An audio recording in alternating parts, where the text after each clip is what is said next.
What's going on, guys? We are back, ladies and gentlemen, with another episode of the Just Sports Pod. I know it's been a while. But hey, I'm making a comeback and I'm coming back in a big way. Because in today's episode, I've lined up an interview with none other than Pittsburgh Pirates number 14 ranked prospect in AA, Altoona, South Jersey's finest, Anthony Solometo. Should be a great episode for you guys. I'm gonna try and get back more consistent on uploads. I've been really busy along with Zach. He's been busy. We just haven't been able to find time to record. But hey, we got a reason to come back, and this is all we need. So hope you guys enjoyed the episode. Stay for the whole time. Should be a great interview. Have a lot of great talking points. And welcome. We are here. We got Pirates currently number 14 ranked prospect according to MLB.com's prospect rankings. We got Anthony Solometo joining us today. What's up, Ant? What's up? How you doing? Thank you for having me. Excited to be here. Oh, good. I had the privilege of playing with you for 1 year in high school before I hung it up, called it quits because I knew I wasn't that good after watching some of GC's games that year when you were just shoving from the left side. Anyway, I want you to talk me through kind of your draft experience and how that was with the lead-in, talking with how you would talk with your agent and the lead into the draft and conversations with other teams. So just. Well, first off, miss sharing the field with you, man. It was very fun back then. I miss the GC days. It sucks that when I tell this story, it won't be able to be from a GC perspective. But basically, it's starting to get a long time ago now. It started making me sweat a little bit just because I'm have to really think back to remember this stuff. But what you got? The whole experience was just really crazy in the sense where coming into my junior year, COVID had happened. I had just transferred to Bishop Eustis. It was a lot of uncertainty on whether or not, we were going to continue baseball, that was like the least of everybody's concerns back then in 2020. And so once everything started kind of feeling a little bit normal, I was able to go to Area Code and East Coast Pro and stuff. And I've had the same agent since my sophomore year. They were my advisors back then, but I've basically known both of them forever. Now I'm just with Steve, but, I had a great relationship and we've known each other for a while at this point. And they just told me that, this summer circuit of East Coast Pro Area Code and Program 15 New Balance, which was at Fenway Park, those were going to be the big events leading into 2021 that would help set me up on what my ceiling really could be for the draft. And, for me, every kid always wants to be, drafted and go play in the big leagues and stuff. And, that was just something for me where I really thought about that being a true possibility for myself. Instead of just thinking of it as a dream, I truly believed it and just did whatever I could to make sure that, I could achieve that goal. And thankfully, and, because of God and all that stuff, those performances went well at those events in the summer. I remember hitting 96 for the first time. That was really sick. And then, from there just came to the season, and I was never really it didn't really matter really much about travel ball anymore because there was no travel ball, so it was just straight high school ball, which was the best thing ever. Because for me, playing travel ball it only got good once I got to high school and started playing for Zoom. But before that, it was just high school baseball at GC at Bishop Eustis was the best times of baseball memories I'll ever have, and just being able to focus on just having a good time and on your team winning rather than going to Georgia, then Yucatan and whoever where, you know what I mean, to go get seen by prospects.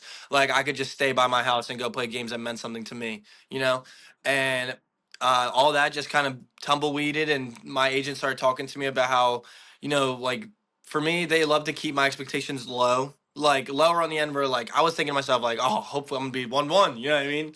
And but I saw these mock drafts come out having me at 16 with the Blue Jays and 22 with the White Sox, and everything was saying first round. So I was thinking first round from the whole time.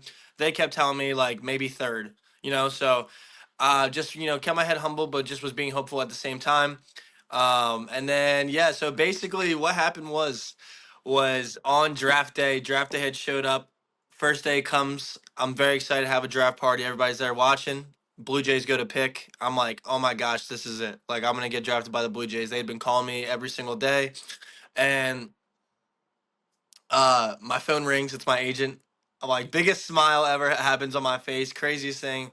Go outside, answer my phone, and my agent's like, "Hey man, just checking on you. Like, haven't heard anything yet." Like, and I was like, "What do you mean? I thought I just got drafted by the Blue Jays." He was like, "Oh, I didn't text you. I thought I texted you. I was just gonna say just calling to check in." And so I come back in, and everybody's there for my draft party. My friends are have their flashes on, pointed at me. They're like making TikToks and stuff. Oh, it hurt. And they were like, "My boy just got drafted. My boy just got drafted." And I'm just sitting there like, no, I'm like embarrassed, smile. I'm like, nah, nah. And then like my family was like, "Yes, he did. Look, he's playing with us." And then they said he got drafted by Gunnar Hoagland, and everyone was like, "Oh." So after that first night, it was like a crushing feeling. Like I really thought I was going to go in the first round. I kind of started thinking that everything that I thought that I was all in my head and all made up. And it was just kind of like a serious moment of just kind of like self doubt and kind of wondering if I was actually going to be meant for this and why didn't they and what didn't they like about me and stuff like that. You know, you start thinking like that. And the Red Sox had called after the draft a few minutes later, told me that they were going to pick me tomorrow, which was a crazy feeling because I grew up a Phillies and Red Sox fan. Thought that was amazing. And then right in that morning, my family and I had all rushed to go get Red Sox hats, get all these Red Sox stuff. And my agent calls again. He's like, "Hey, by the way, like the Tigers and somebody else are interested, so don't go buy just those hats." So we go, we buy a bunch of hats, and then we go back where everyone's there for the draft party again. I get a call right before the draft started at 12. I get a call at like 11:58 being like, "Hey, I know we talk about the Red Sox, but the Pirates just said they're going to draft you no matter what." And I was like, "Really?" And they're like, "Yeah."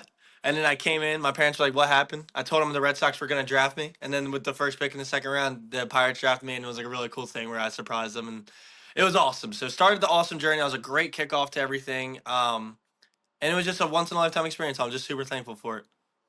Yeah, that's really cool. I was gonna say I did remember back because I've been tracking MLB drafts with like mainly just the first kind of second round prospects past couple of years since your draft, and I remember you were getting thrown around the entire back half of the first round of the draft and like every mock draft in like the first competitive balance round and all those. But hey, you attacked that with ease. But next, I want to go in more so. When you did talk to these teams, what were some of those like pre-draft interviews or just some of those conversations like where you're trying to figure out? Because I'm gonna know what those like. What kind of conversations were you having with the teams? Is it about like signing bonus? Is it about just their general interest? Like what type of things you guys would be discussed if you can say? Um, I mean, for me, I think honestly, if I'm being honest with you, I think it just varies on person to person because like the story I'm about to tell you probably may seem like completely foreign to somebody else, And like what I mean by that is like I'm sure there are guys up there that get on those phone calls and they're like, "I want 7 million," you know what I mean? Like, but like Yeah, that's like not how it was for me at all. Like the what I got from it was like it was a good way of like getting to introduce yourself to teams and getting to see what teams were all about. Um, in retrospect, looking back on it, it kind of gives you a little to me when I was in the moment, it felt kind of like a false perception in the sense of like I was asking pitching coaches and pitching coordinators for different organizations like what's their philosophies, like what would they do for me, and like almost asking if I were to like what they said, and then I could choose where I go. You know what I mean? When yeah, in reality, like they could just completely lie to me, say whatever they want, and then draft me anyway. And if I'm saying like, "Oh, I want to get drafted," I go. It doesn't matter what about those questions. You know what I mean? But so yeah, it's nice to kind of like believe that you're getting some answers out of the teams, which what the Pirates told me. I mean, well, actually, I don't remember if I actually talked to the Pirates before I got drafted. I think they were completely last second. But from the teams that I've talked to, like I'll never know for sure if what they told me is actually what their philosophies are. But it's a good way for them to just get to know you as a person. And for me, I just use it as a way of just like trying to build connections with new people, and just because you never know one of those guys I could have talked to in the interview one day, God forbid I'm done playing baseball, could say, this guy had a really good eye for mechanics. Let's hire him as a pitching coach and give me a job down the future or any other of those things. You know what I mean? Just it always helps to be have these good conversations with them, and they kind of help give me some insight on what the pro life looked like, but also it was more of just like them just getting to know me as a player and see if they were interested and believed in what I would have as a foundation off the field to grow into a hopefully star one day. All right, next I want to go kind of toward more how you your relationship with your agent. Because I got the chance to talk to another sports agent who is kind of local to the Philly area, but he's all over the place now. Um, how like how should I phrase this?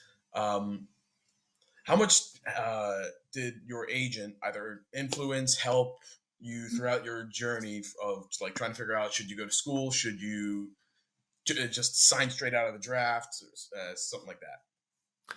I'm gonna start thinking my agent put you up to this because I'm about to pay him a lot of compliments. But what you got? Steve was the man. Steve was the man. He is the man still to this day. I mean, for me, it was just like at the time I had originally had two agents, and they kind of did a little bit of a good cop bad cop thing. But like Steve's just always been there to keep me level headed, get me things whenever I need them, information whenever I need them, and he just kind of helped me stay humble in this sense of like just being realistic within myself and allowing that to not be my main focus. And like when it came to all these decisions and all that stuff, like when I committed to college, we hadn't met yet. But I met him after I threw terrible against Shalik my sophomore year, so that's how I knew he actually liked me is because I threw terrible that day. And I mean, ever since that day, he just put me in tournaments. He got my name out there. He got me invited to the PDP. He's the reason why these murmurs and my name was able to start stirring up is because I started popping up at events that I needed to be at. Also, at the sense that like as little as possible. Like I never wanted to be the kid that was traveling weekend to weekend to different states and like playing with dirt bags and canes and like that wasn't me. So he was found a way to get me to go to like a few tournaments each year that were enough to get my name out. And he just was a great influence when it came to negotiating my contract, making sure I got the offer that was best for me and not what was best for like his agenda. You know what I mean?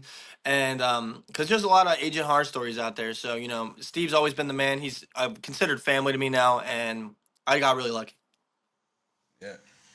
I mean, yeah, he didn't put me up to that. I kind of knew I was gonna have I was gonna get some agent glaze from your side and whoever the hell else I would be interviewing, and even the agent I talked to, Kai Adderley. I don't know if you've heard of him, heard of his Sounds group. familiar. He even told me that's what he would have expected to hear from some of the people who he's represented. Next, I want to kind of get to kind of how you play. Um, because whenever I watch you pitch, I can't help but see Madison Bumgarner. Now, is that on purpose? Is that something just from growing up? You watch Madison Bumgarner and you're big lefty, you throw just like him. No, actually, when I was younger, when I first started hearing Madison Bumgarner, I don't know why I just didn't like his name. I guess when I was little, I was like super against the name Madison for a guy. But what do you got? My everyone used to say talking Madison Bumgarner, I used to be like, nah, I don't like that guy, bro. I wanted to be Cole Hamels so bad. Like I just wanted to be everyone to say I was Cole Hamels. And after a while, just kind of like the differences became a little too obvious for me to be like, okay. And also, I started appreciating the greatness that is Madison Bumgarner, the greatest postseason pitcher of all time.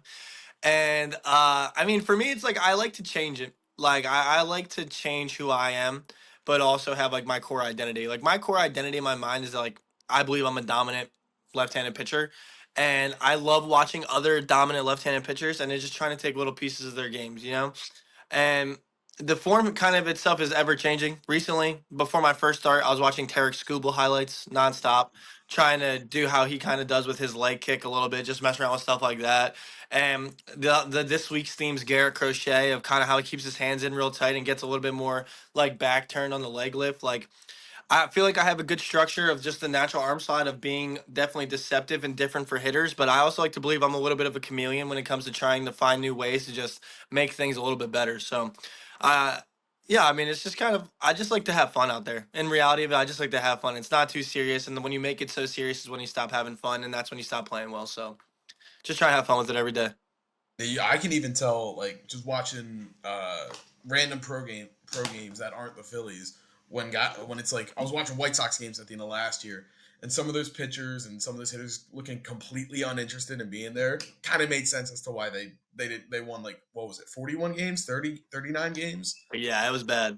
It was bad. Anyway, I remember back in I think it was 2023 because I've always been tracking your stats just because I like to stay in the loop. I like to see if you're actually doing well or not. you did very well at the A level and high A level, and then if I'm remembering correctly, at the time you were called up to Double A, you were the youngest pitcher in Double A at the time. Yeah. What was that? What was that like?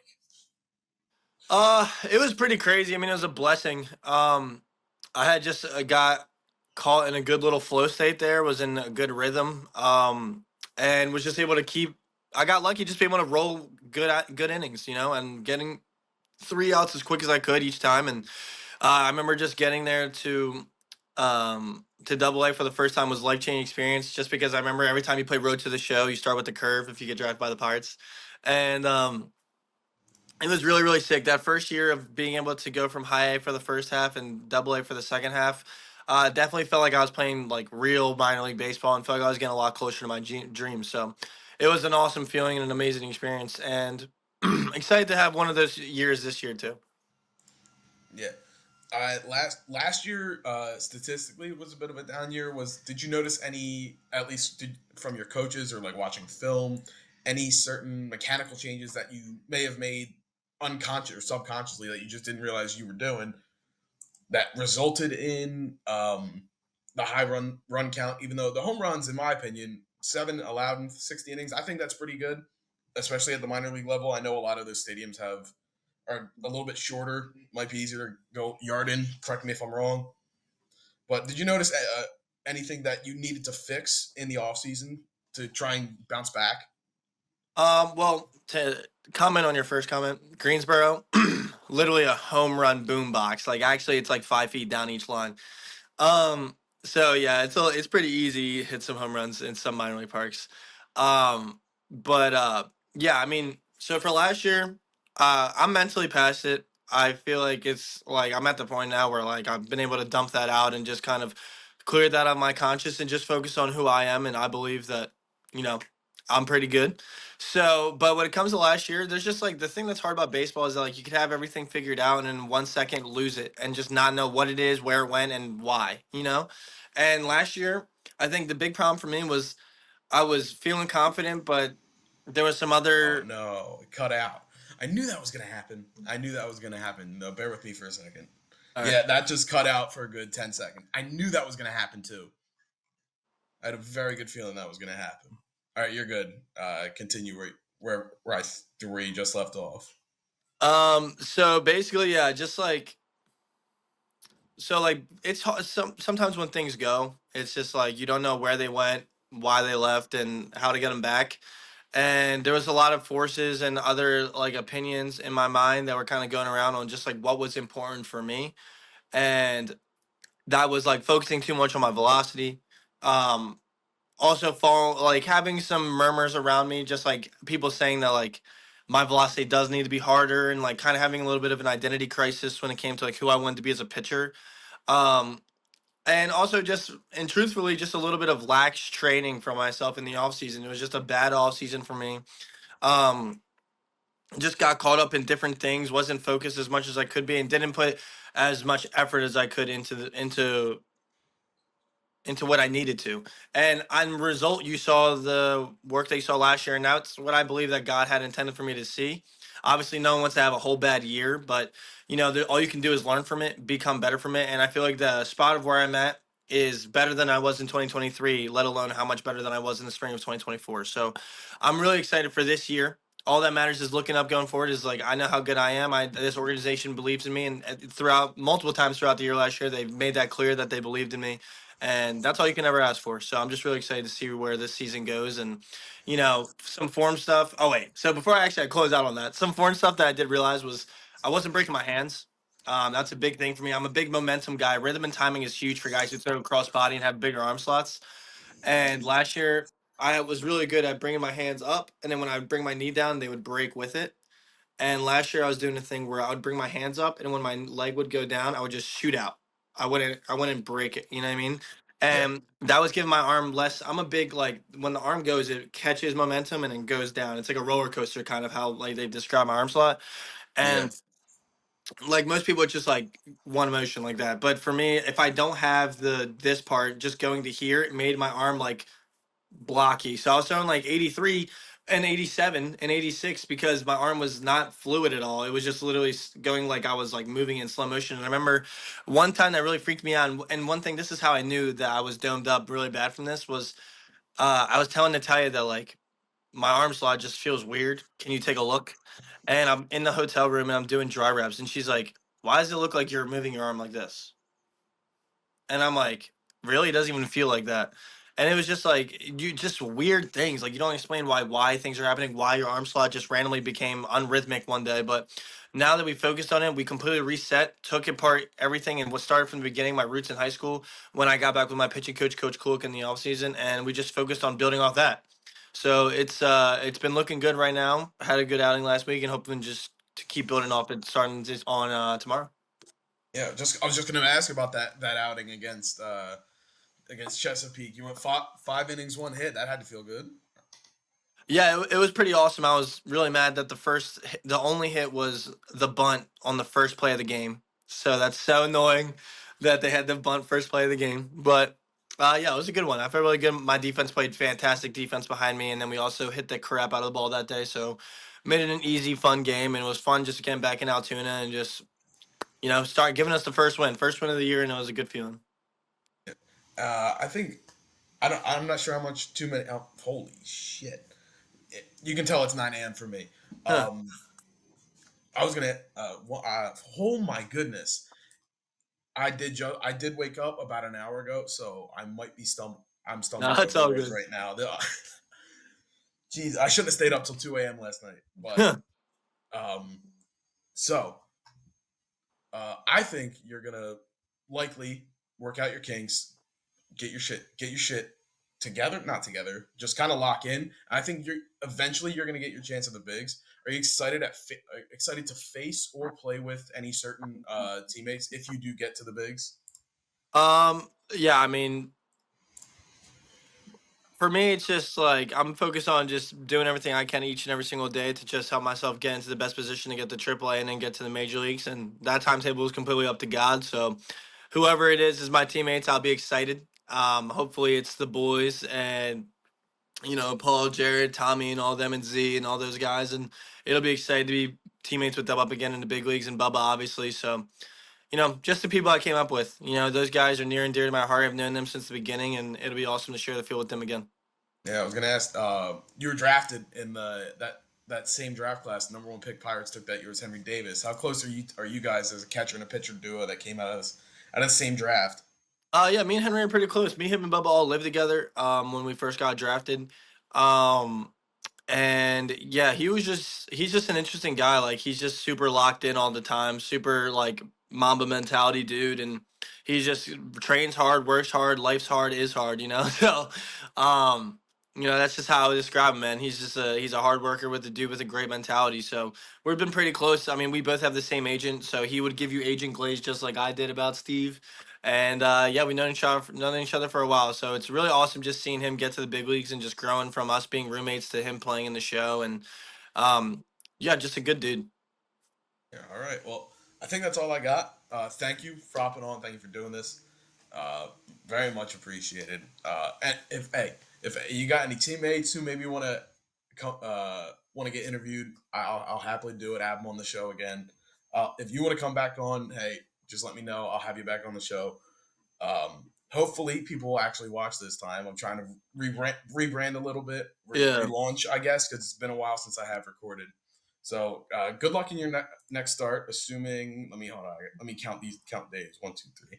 Is your start going to be Saturday or Sunday? It'll be tomorrow. It'll be tomorrow. Well, good luck tomorrow night. Hopefully, you go another at 5, maybe 6, maybe 7 shutout. Yes, sir.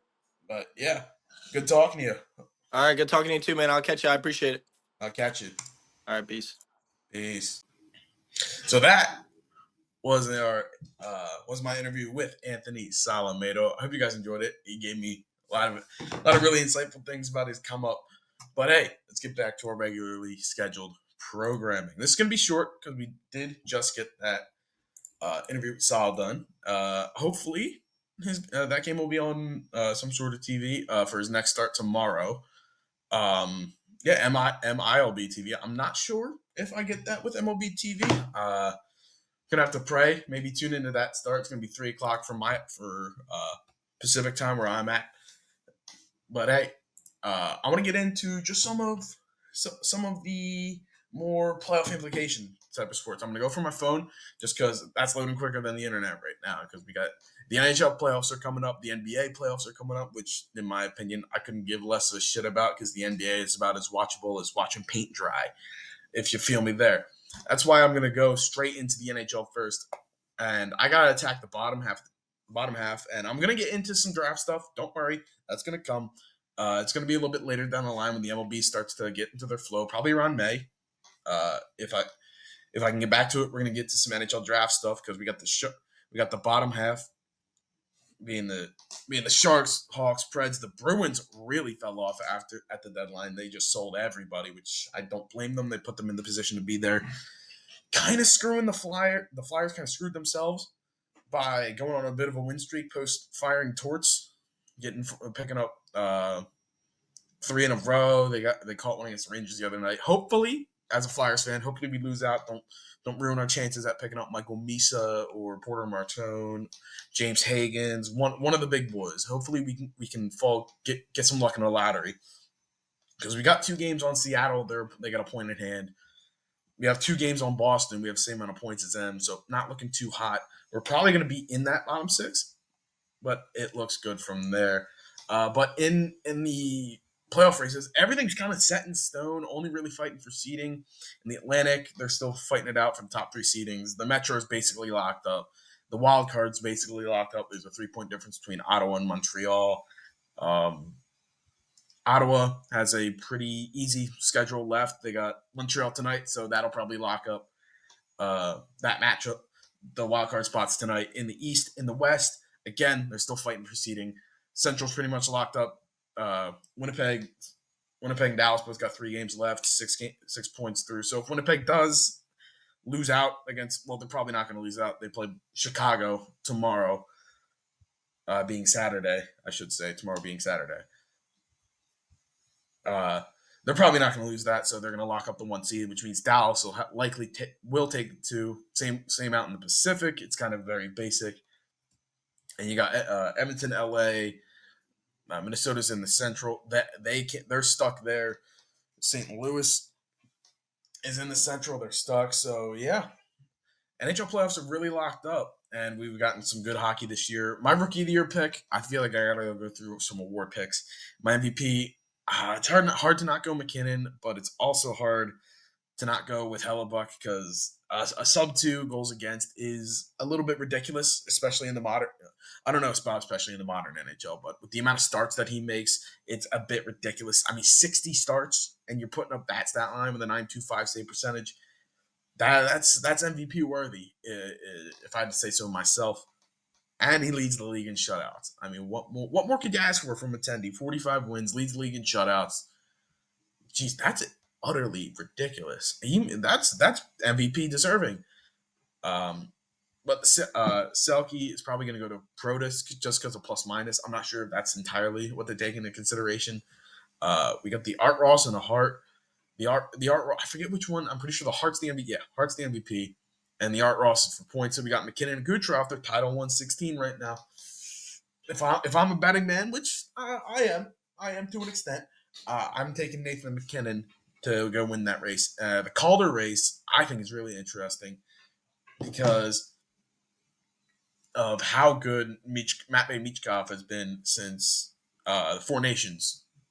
He's been he's been near point a game since then. Obviously, it's rookie year. He got burnt out. Lane Hudson has looked really, really, really good up in Montreal too. Just a lot of set from an offensive defenseman, not scoring that many goals. You'd like to see more, but what he's put out in his passing game and his playmaking with all and everything on the power play too is extremely impressive. But then we get to Celebrini, who had like a 4-point night the other night, and I think he's on or just over that point a game pace. I'm pretty sure he's either point a game or just under point a game. I'm gonna check right now because it's gonna piss me off if I do not remember it, or not do not remember. If it's gonna piss me off if I don't check it.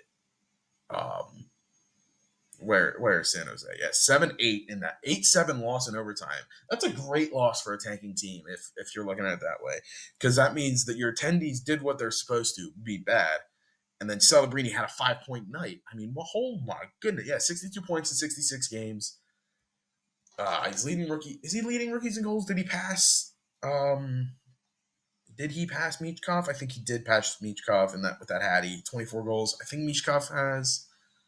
How much does Michkov have? God, I'm slipping here. I should know this off the top of my head. Michkov, and then Michkov has 24.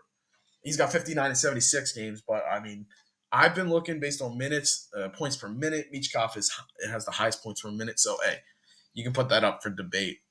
Now let's move over to the NBA. The NBA is kind of I'm going to be sweating out the draft lottery as a Sixer fan because if that pick falls to 7, I'm never watching another Sixers basketball game at least until Joel Embiid is off that basketball team. Anyway, but out west, I didn't really look at this, but the West is a clusterfuck. Holy! At least everybody's locked into their playoff spot out in the West and East. It's kind of just about seeding here. Pistons are gonna get that 6th seed. Bucks are locked. Pacers could move up to 3, depending on the Knicks here, but the 1's locked, the 2's locked. 3, 4, they're fighting. Bucks get the 5. Pistons are getting the 6. Magic are going to get the 7. And then 8, 9, and 10. How many games are left? Is it 1 or 2? I'm pretty sure it's just 1 game left for most teams. There's 1 or 2 games left for most teams, so Hawks are probably going to get the 8 or 9. Heat are probably going to get the 10 or 9. But yeah, I've been watching a lot. I haven't been watching a lot. I mainly been watching some of the games that go on ESPN. I mainly been sticking to college basketball. And speak of, my bracket was, it was bad. It was bad. Twas not the year of the upset as I thought it would. Honestly, kind of a boring tournament this year. I want to get into this. It was a little bit of an off tournament. There just wasn't enough madness, if you feel me. Because there was the upset. You got your 12 seed upset McNeese, but then they didn't really go far with that, did they? Didn't really have a big other than Arkansas, but then they got beat by Texas Tech in the next round. You see Arkansas go to that next round. Boom, there's your Cinderella story. There's that. But it was just the 1 seeds. Don't get me wrong. It was some fantastic basketball. It was great television to watch, especially the Duke collapse. Oh my goodness. Had me thinking of that White Lotus scene where the Pops was holding the gun to his head wearing the Duke shirt. Because that's how I imagine most Duke fans were in that moment. And then Houston, almost the same thing happened. Well, not almost the same thing, but Walter Clayton turned it on the second half. Houston had a chance to go up and tie. They got 5 seconds left. What do? You hit the Carmelo, you hit the Carmelo. Like, that's a Carmelo meme video. Hitting that in the March Madness, it's got to be rough for him. Houston's going to be a bane well, I mean, they're going to probably take the Big 12 next year. They're Houston in basketball. Let's not get wrong with that. Unfortunately, this year I didn't get to talk much college football, and it was the year that ASU went to went to the fucking Rose Bowl. I mean, can you believe that? I was at this game. That shit was crazy. I didn't even get to talk about that on the show because I was too damn busy. Anyway, I feel like I should touch on the Frozen Four since semifinals. Is it the? I guess it's the semifinals. That was last night. You had Western Michigan and Denver, and Penn State took on BU. I watched a little bit of the Penn State game. I did. Fun fact. I don't know if they're still friends at the show, but hey, he played with me when I was about 5. Nick Fascia on Penn State. Shout out. I remember he scored the goal that I think either got them into the Frozen Four or got them into the regional play. I forget. It was one of those.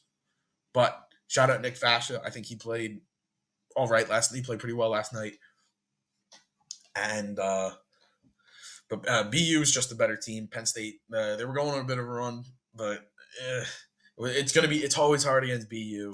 On the other side, I'm a bit jealous as an ASU fan, as an ASU student. I was at the last home game ASU had against Western Michigan and their NCHC playoff game against, I believe, was Colorado College or it doesn't matter.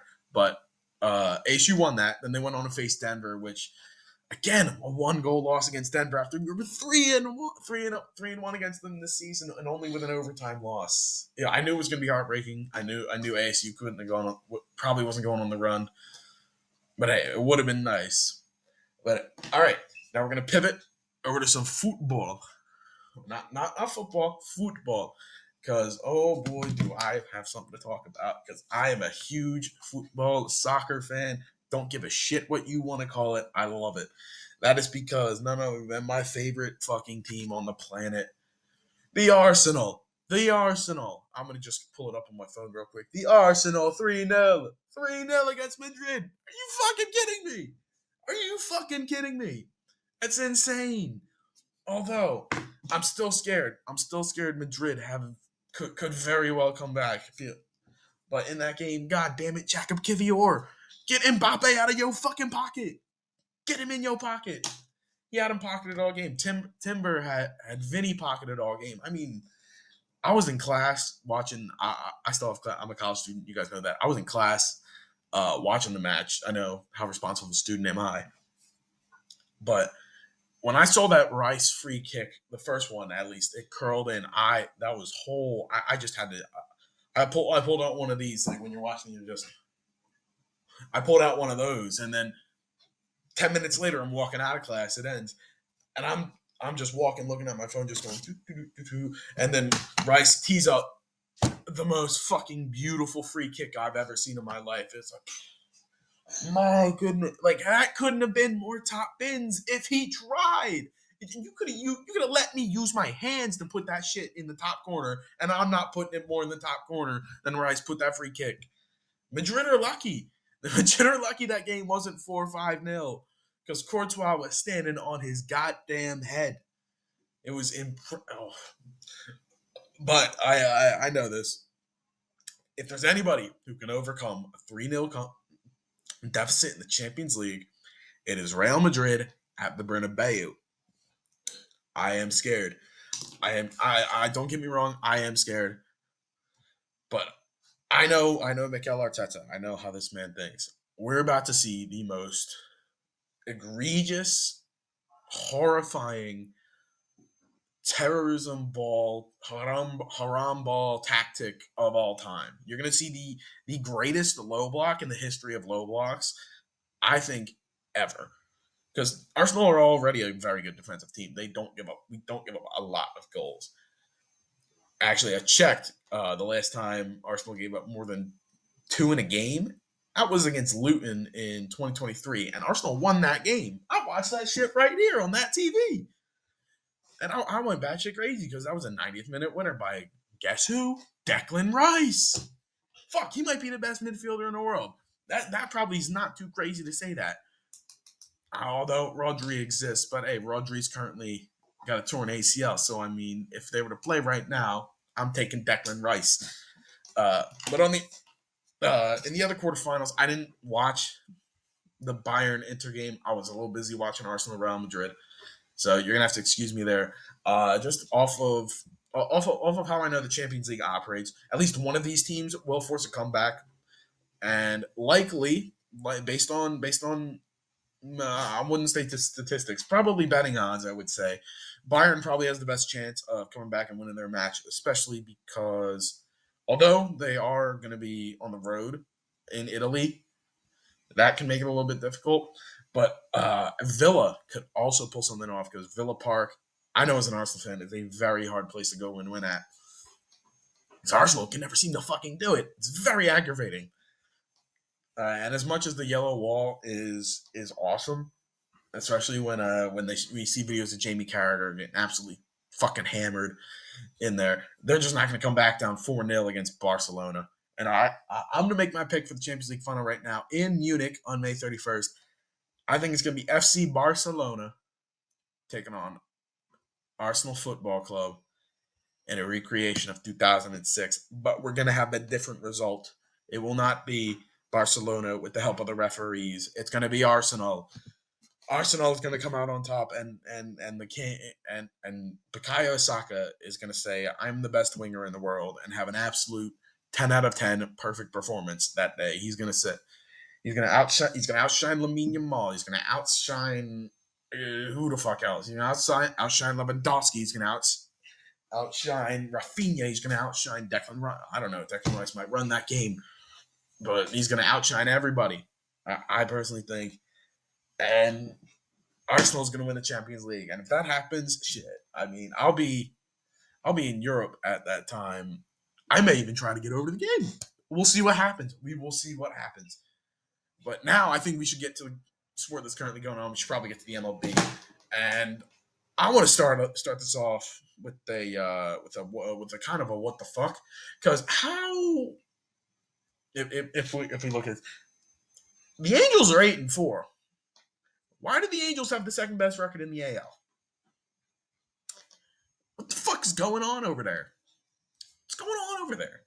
I know that it's early, so you have to take it with a grain of salt. But are the Angels cooking? I mean, Kyron Paris has been raking baseballs since he changed his stance from that high kick to the Judge kind of swing, or the Judge kind of like momentum based step. It's working for him, but eventually pitchers are going to make the adjustment, and I'm interested to see what kind of adjustment Paris is going to have to make once pitchers watch the film and start to make adjustments based on his new swing. Next, I want to get to the Phillies because they're my team. I'm obviously going to know more about them. But you know who's pissing me the fuck off right now? Alec Boehm. Figure it the fuck out. I'm pretty sure he went 0 for 0. Went have been 0 for yesterday. He's like 4 for his last 40 something. You want to stay on this team? He's only got let's see. He's got one. He's got one or two. He's only got 1 or 2 more years arbitration left. If he wants that big boy contract, he's gonna have to fucking earn it. Same with Brandon Marsh too. He ain't got many years of team control left. And I think, as a fan, as someone who watches the games, he cannot play center field. He is not a defensive center fielder. It showed in the first game with the was it the first? It was one of the first couple of games. Made a bad error, resulted in runs. I think the Phillies won anyway. I think Yohan Rojas. I mean, he showed it. I was at the game for Yohan Rojas' MLB debut. That catch was insane that he made. I still remember it. But game after game, he always shows he's got the speed. He knows where to be defensively. It's like watching Kevin Kiermaier out there. It's beautiful to watch. But I I like Kepler's looked good for the Phillies. Castellanos looked good till yesterday. He went 0 for 5 with 5 strikeouts. That's the Castellanos. That's the Nick Castellanos I know. Or was it? Oh, yeah, 0 for 5 with 5 strikeouts. Jesus Christ. But he scored a run, so I'm assuming that means he had a drop third strike. Shit, I mean, credit to you. Kyle Schwarber in a contract year. Dombrowski, give him the blank check. Blank check, right. Whatever fucking number he wants on there, write it. Who gives a shit? He's that fucking good. I don't care. Well, I kind of do care that he's 34 or is 34, 32, 34, whatever he is. I know he's in his 30s, and we are an older team, but he hits bombs. And I'm from my knowledge, when you get older, your vision gets better, then the power will stay. The power will stay for these guys. Look at Nelson Cruz. There's some other older power. Look at Albert Pujols. His power stayed, and he was 40. Look at Nelson Cruz. His power stayed. Did he hit 500 or 600? I think he hit 500 home runs. Are you like Schwarber's still hitting fucking bombs almost every other night. It's a beauty to watch Kyle Schwarber play baseball because you're getting a homer once, twice, 3 times a week. It's awesome. And Jesus Luzardo, my goodness, he's looking just at like even better than advertised. Giving up 6 innings, 1 run. That's exactly what you want. The start before 7 innings, no runs against the Dodgers. 5 innings, 2 runs, 11 strikeouts, 8 strikeouts. He's looking. I knew this was going to be a good move. I knew it was a fleece. I don't know about a fleece because we got to wait to see what Brian Rincon. Was it Brian Rincon? I think it was Starling Caba. We got to wait to see what Starling Caba does at the minor league and at the MLB level for the Marlins. But knowing how the Marlins organization is, they don't really develop hitters. Caba could be a great defender because that's again another thing that the Marlins do. They get really good defenders that come through. John Berardi, I forget if he came through, but he was there for a while. He was a good defender. Most of their outfield is solid. They play some solid defense. Conine solid and right. Jesus Stanton, he's more of the power bat, less defense there. Anyway, point still stands. They have some good even if he is good defensively, if you can't hit, you're not going to sustain yourself in the MLB. That's just unfortunate. And no matter how long the Phillies have Luzardo, and I'm pretty sure he's got three because he went Oakland. And he spent a season in I don't know if it was a season or half a season in Oakland. Then over to I think he's got year two. I think 2 years of team control left. Um, Even if he's just average for those 2 years, that's a winning trade for the Phillies. He looked great. Wouldn't be a bad shout. I'm gonna say as long as he stays healthy, it's not a bad shout for a dark horse Cy Young pick. Even though me and you both know it's probably going to be Paul Skeens or Zach Wheeler or Corbin Burns or I don't know, but probably won't be Jesus Luzardo. But hey, he's looked good at the start, only giving up a handful of runs. Didn't get the loss yesterday because the Phillies couldn't hit and there was a long extra delay. Um, but yeah, I almost forgot. I only mentioned Kyron Paris for the Angels. Mike Trout. I mean, I think he's got another 40 homer season in him. I think he does. He's always going to have the power. I mean, he's got a 900 OPS and a 200 average. That's a Mike Trout stat line. Five homers. I mean, as long as he stays out there, I think he's got another 40 homer season in him. I really do. And even just looking at the home run leader, Logan O'Hoppe off to a fantastic start. That's looking like a great trade. The Brandon Marsh trade, Brandon Marsh for Logan O'Hoppe. That's looking like a great trade for. It was looking great for both sides. Now it's definitely leaning toward the Angel side because I think Logan O'Hoppe. I think it's pretty clear that Logan O'Hoppe is going to be a above average catch at minimum an above average catcher for probably the better part of 5 years. And knowing the Angels, they're probably going to mess up trading him to get to get assets back because the Angels haven't really set themselves up to be good this year. I don't think he'll be traded this year. Definitely a couple years down the line, if they don't develop, he will get traded. That's kind of a given. But it's really early. We've seen a lot of good performances. Chris Bubich out in Kansas City, has looked brilliant in almost 13 innings, no runs, 16 strikeouts. I mean, is he finally putting it together? He's 27. I've been seeing him on the show as a lookout prospect whenever I'm playing franchise. I've seen him on their prospect list when I would look back a couple of years ago. He's looked great. Crochet's looked great off the rip. Fried has looked great off the rip on his new team. Martin Perez went 6 innings, no hit, and then looked great in his start. Who was his last start against? I watched it too. I think it was against Detroit. Maybe he looks great against Detroit. Went six. Yeah, Detroit got it up right here. 6 innings, 1 earned. Not much more you could ask for. I'm not sure if he won that game. But yeah, there's not really a lot of not so far bad performances, but like notably, other than Aaron Nola, who's gonna piss me off. I know he is. I know Aaron Nola. But here's the thing with Aaron Nola. I want to get into this because I think a lot of Phillies fans and pitching fans would say this. Aaron Nola might be the most frustrating pitcher in baseball, considering how good his stuff is and how much he's a what's the word I'm looking for? A threat to the long ball, because that's what inevitably kills him every single start. It's like clockwork. He'll look good through here. Let's take his start against the Dodgers, for instance. He looked really really good through 3 innings. Aaron Nola versus the fourth inning. That may be the biggest rivalry in baseball because Aaron Nola versus the fourth inning. Oh man, I don't know what it is. I don't know what it is. I don't know if it's like the other team making the adjustment they need, and then Nola doesn't react quick enough, or I don't know what's going on with that. But it's always because whenever Nola gives up runs, it's never almost not never, but it's almost never a string of hits. It's almost always gets an out, allows allows a weak contact base hit, gets another out. Then he has 1 on, 2 out. He's got like a 1-2 count. Tries to dot a fastball, gets hosed by the umpire, or tries to dot a pitch and gets hosed by the umpire.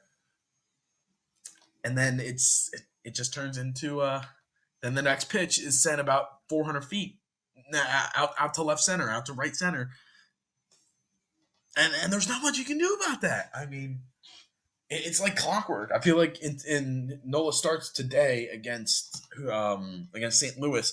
I'm almost expecting when the fourth inning rolls around and looking at the Cardinals lineup from yesterday, assuming that they use the same lineup since it hasn't been announced yet.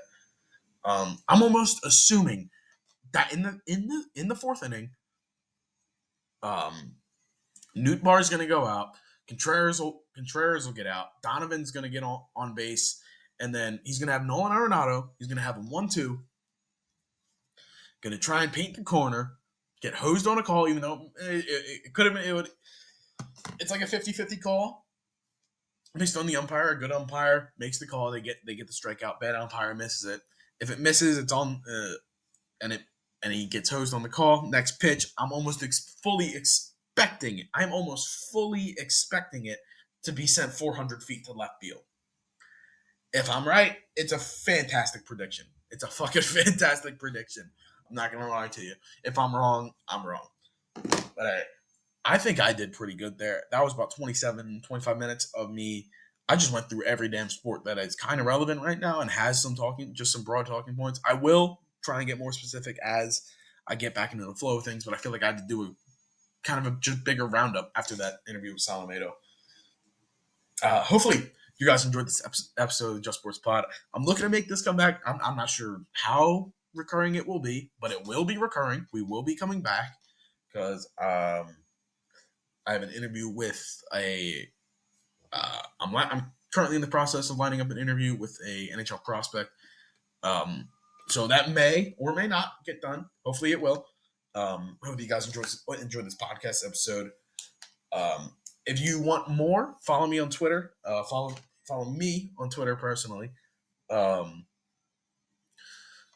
RJD7311 on Twitter. Feel free to respond for me. And I just opened Twitter to read something I didn't want to read because Philadelphia. Actually, hang on, that's a steal because he's getting older. I mean, shit. In the MLS, while I'm looking at it, it just showed up on my Twitter on Twitter. The Union just got $4.5 million for Daniel Gazdag. I love getting Daniel Gazdag watching him play, and it's like losing a member of the club. If I was more of a diehard Union fan, it would probably affect me more. I'd have to go to big buddy Yuri. I know he's a big Union guy. I got to talk to him about it. Anyway, back to the sign off. That's gonna be that's it. That's all I got. We had the Solometo interview. We had what else? Yeah, my Twitter. Oh, we got UFC 314 tomorrow. Almost forgot about that. Volk against Diego Lopez.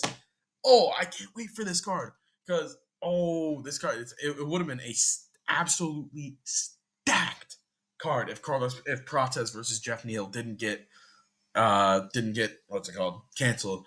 But I forget who Prates is now facing, but it's a fire card. We got Dominic Reyes back. I think he's going to go back in the win column. He's at plus 155. I'm going to be hammering that.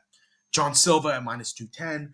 I'm taking him to beat Bryce Mitchell. We got Patricio Pitbull against Yair Rodriguez. Pitbull beat Michael Chandler in under a minute. I may take Pitbull in that plus 155. There's value there. And then Patty the Batty against Michael Chandler in a co-main event. That's fucking crazy to say, knowing where Patty was a couple years ago. And I'm taking Patty. I am. Michael Chandler hasn't proved anything to me in all of his losses that he can go out and actually win a 5-round fight because he looks mediocre in all of his performances. And then we get to the fight of the night. Volk, Lopez. I love Volk. Everybody loves Volk. But I don't know if you guys saw the press conference from yesterday. But I think I know what the UFC wants, at least to sell tickets because Diego Lopez and Yair Rodriguez were going at each other. So I may be changing my pick here. I'm going to take Yair Rodriguez because I think if he beats Pitbull and Lopez beats Volk, that is the next title fight at featherweight. It's a fire fight because I think Lopez wins. He's at plus 125 on the books. I think that's very, very profitable or can be very profitable, and he should win that. Going down, this is a absolute stacked card from prelims on. Well, I mean, not really early prelims. You got a couple notable names. You got Michael Olajaychuk. He lost Kevin Holland though. the real interesting fights start. You got Jim Miller against Chase Hooper. I love Jim. I love Jim. I don't think he's gonna pull this one out. Hooper's he's a Hooper, uh, as you could say. But and then you got women's straw weight. You got two. What's that? She just had. You got Yan Xiaonan. She just had a title fight against Wei Li. Got outmatched though against Chandra Doba, who can't look anybody in the eyes. That's an interesting looking individual. I'm not gonna lie. She's an interest. That is, she's 23, and I mean, I've watched her. I watched the Lemos fight. I watched the Godinez fight. I watched both of those, and she looked very good in both of those fights. She kind of dominated. I may be taking her. I don't know if I'm going to watch that fight. I may still be busy at doing shit. Then you got the feature prelim, Danny Ige. Short notice, Danny Ige against Sean Woodson. Kind of fitting. He's fighting on the same card as Diego Lopez. I'm just going to say, if you remember their last fight, because that was kind of insane, him stepping up on 4 hours notice. Coming in, I mean, hell of a performance. He gets prospect Sean Woodson. He's 13 and 1. Coming off the winner against Padilla. I'm not sure if I remember that one. December 14th. I'm not sure I watched that one. He had in the Covington Buckley fight. I did not watch that one. That's right. I did not catch this one. I watched this fight against Jourdain and Caceres, but I missed the Padilla fight. He didn't look great against Jourdain. Against Caceres, he kind of dominated. If I'm remembering correctly, he looked really good and dominated him. Could be very, very wrong, though, because that was, who else was on that card? That was Derek Lewis Nascimento. So I believe, was that Buckley? That was a Buckley, and who's that Uzbek guy? Yeah, Buckley and the Uzbek guy. That was an Olberg fight. That was, Sean Woodson. He didn't really dominate it because he went 29-28 and 30-27. That was, that was this fight. That's right. That was the Robelis de Spain cut. The fight that got Robelis de Spagna cut. That was that night. I do remember that one. Anyway, now I think we're done. I made my UFC 314 picks. I went through every sport. Had to be broad. Wanted to get everything in. This is definitely a longer episode. We're hitting at about an hour right now. So actually, it's kind of par for the course. Hopefully, I'll be back either next week. Within I know the next episode's within the next week or two. That's what I can tell you right now. Hopefully, you guys come back to Just Sports Podcast if you enjoyed. Hit the like button on YouTube. Share from Apple Podcasts. Share to anybody. I really don't care who. Tell them to listen to it on mute. I don't care. I want the I want the views. Hit the subscribe button on YouTube. Hit the follow button on. I think it's follow on Spotify and Apple Podcasts. And I hope you guys enjoy the rest of your day. And I got one more thing to say. Go Birds.